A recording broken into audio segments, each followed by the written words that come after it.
Hi, I'm Nadira Jamal, hostess of Taktaba, the video podcast on dance composition for belly dancers, and creator of the Improvisation Toolkit DVD series. Today, I'd like to talk about how not winning the lottery can help you get what you really want. One tradition in my family is that everyone receives a lottery ticket in their Christmas stocking. And when I was little, it was fun. You'd play the game, scratch off the ticket, and maybe you'd win $2 or $4 to blow on candy.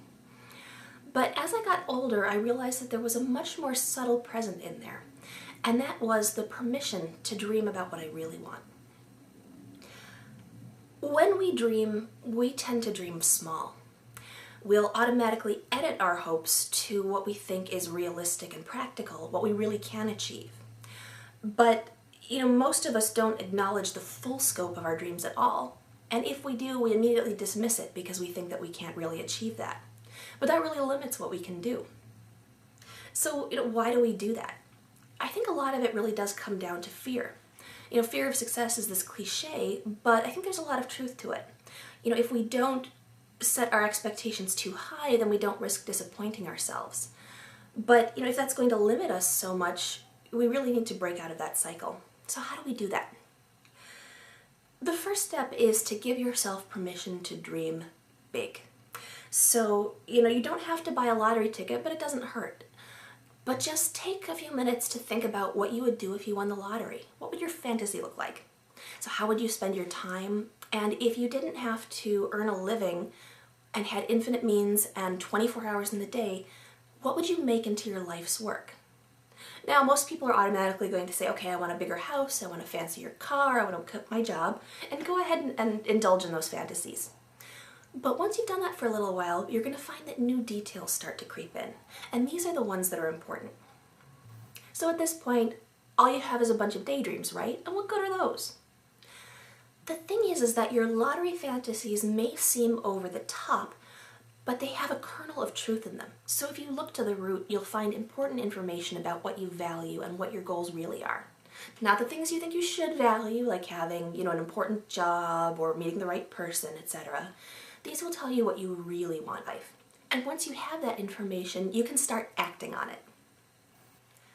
So for example, my lottery fantasies include supporting my mom, who's disabled, founding a full scholarship at my high school, which was very supportive of me when I was young, traveling to other countries, especially those whose languages I've studied, and dancing full-time.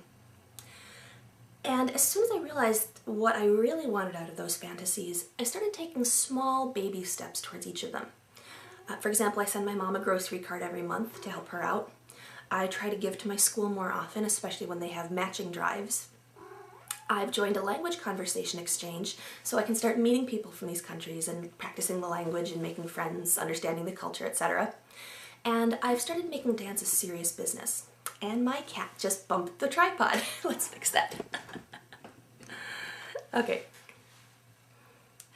Now, I haven't made the sweeping changes that I would have made if I had a windfall like the lottery, but these tiny steps are really adding up. For a long time, I assumed that you couldn't make a decent living as a dancer, and so I never really tried. I assumed that the best I could do would be a professional level hobbyist with a decent day job. And as long as that was my assumption, that was my reality. But as soon as I started treating dance like a business and like a job, I started making small changes that have really made a difference. I haven't quit my day job, but I am in a position to go to part-time in the next year or two, so I can spend even more time dancing. So in summary, we tend to limit our dreams to what we think is possible, but this shortchanges our dreams and it shortchanges us. So give yourself permission to dream big. A lottery ticket gives you a very physical piece of permission, but it's not required. Just imagine what you would do if you did win the lottery. What would you spend your time on, and what would be your life's work if you had all the time and all the means that you needed?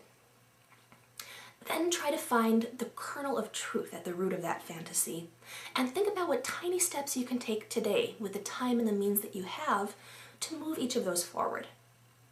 Today, take one of those steps. Tomorrow, take another.